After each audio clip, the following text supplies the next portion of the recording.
Au cours de son allocution, le chef de l'État a également martelé sur l'instauration de l'État de droit, son cheval de bataille d'ailleurs. Pour le premier citoyen des Congolais, la justice congolaise a un grand rôle à jouer pour lutter contre les antivaleurs dans tous les secteurs qui freinent l'élan de l'émergence du pays.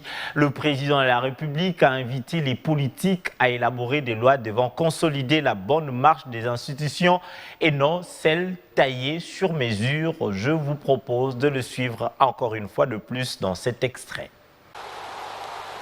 La justice recouvre peu à peu son indépendance.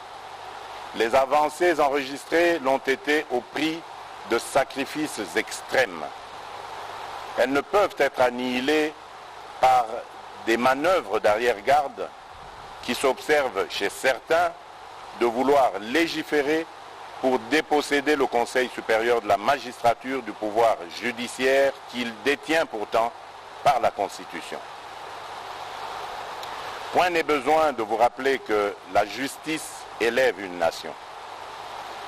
La justice est pour un état de droit ce que le sang est pour le corps humain.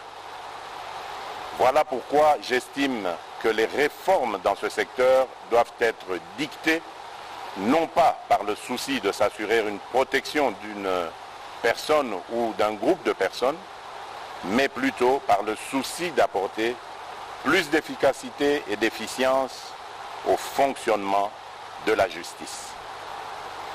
En considération de ces éléments, je n'accepterai sous aucun prétexte des réformes dans ce secteur qui, par leur nature et contenu, viendraient porter atteinte à des principes fondamentaux régissant la justice telle que prévue dans notre Constitution, notamment l'indépendance du pouvoir judiciaire, du pouvoir législatif et du pouvoir exécutif, le pouvoir régalien de nomination des magistrats, la gestion du pouvoir judiciaire confiée au Conseil supérieur de la magistrature et bien d'autres.